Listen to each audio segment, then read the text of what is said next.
తెలంగాణలో గతేడాది చివరిలో జరిగిన అసెంబ్లీ ఎన్నికల్లో కాంగ్రెస్ పార్టీ దిగ్విజయం సాధించింది. కాంగ్రెస్ ప్రభుత్వం అధికారంలోకి వచ్చిన తర్వాత సీఎం రేవంత్ రెడ్డి పలు కీలక నిర్ణయాలు తీసుకుంటూ తనదైన మార్క్ చాటుకుంటున్నారు. ఎన్నికల సమయంలో తెలంగాణ ప్రజలకు ఇచ్చిన హామీలు 6 గ్యారంటీ పథకాలు అమలు చేస్తూ వస్తున్నారు. రైతులకు 2 లక్షల రుణమాఫీ చేశారు. నిరుద్యోగుల కోసం జాబ్ క్యాలెండర్ విడుదల కూడా చేశారు. ఇక హైదరాబాద్లో అక్రమ కట్టడాల గురించి కూల్చివేతకు హైడ్రా వ్యవస్థను ఏర్పాటు చేశారు. తాజాగా గల్ఫ్ కార్మికుల సంక్షేమం కోసం చారిత్రాత్మక నిర్ణయం కూడా తీసుకున్నారు రేవంత్ రెడ్డి. ఇక వివరాలకు వెళితే తెలంగాణ ప్రభుత్వం మరో కీలక నిర్ణయం తీసుకుంది.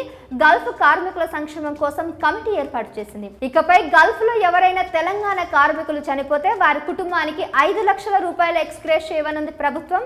ప్రవాసి ప్రజావాణి పేరుతో ఫిర్యాదులను స్వీకరించనుంది. గల్ఫ్ లో మరణించిన కార్మికుల పిల్లలకు గురుకులాల్లో ప్రాధాన్యం ఇవ్వనున్నారు. తెలంగాణలో ఆర్థిక సమస్యలు, అప్పుల బాధలు ఉన్న వాళ్ళు ఎక్కువగా గల్ఫ్ దేశాలకు ఉద్యోగాల కోసం వెళ్తున్న విషయం తెలిసిందే. ఎంతో ఆశతో ఎడారి దేశాలకు వెళ్లిన వారు వివిధ కారణాల వల్ల అక్కడే చనిపోతున్నారు. దీంతో పెద్ద దిక్కు కోల్పోయిన ఆ కుటుంబాలు పడే ఆవేదన అంతా ఇంత కాదు. ఈ నేపథ్యంలో తెలంగాణ ప్రభుత్వం ఓ చారిత్రాత్మక నిర్ణయం తీసుకుంది. గల్ఫ్ దేశాల్లో పనిచేస్తూ దురదృష్టవశాత్తు మరణించిన ప్రవాస కార్మికులకు 5 లక్షల రూపాయల ఎక్స్గ్రేషియా ప్రకటించింది. దీనికి సంబంధించిన జియో నెంబర్ 216 ద్వారా అధికార ఉత్తర్వులు జారీ చేసింది. ఈ ex gratia Kuwait, Oman, Qatar, Bahrain, Saudi Arabia, Iraq, United Arab Emirates వంటి 7 గల్ఫ్ దేశాల్లో పనిచేస్తున్న తెలంగాణ వలస కార్మికులకు వర్తిస్తుంది. 2023 డిసెంబర్ 7 లేదా ఆ తర్వాత గల్ఫ్లో చనిపోయిన కార్మికులకు ఇది అమలవుతుంది. మరణానికి కారణం ఏదైనా ఈ పరిహారం ఆయా కుటుంబాలకు వర్తిస్తుందని ప్రభుత్వం తెలిపింది. అంటే సహజ మరణం, ప్రమాదం, అనారోగ్యం లేదా ఇతర ఏదైనా ప్రమాదకర పరిస్థితులు చనిపోయిన వారికి ఇది వర్తిస్తుందన్నమాట.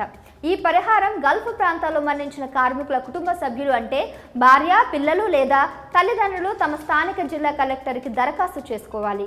మరణం జరిగిన తేదీ లేదా మృతదేహాన్ని స్వీకరించిన తేదీ నుంచి 6 నెలల్లోపు ఈ దరఖాస్తు చేసుకోవాల్సి ఉంటుంది.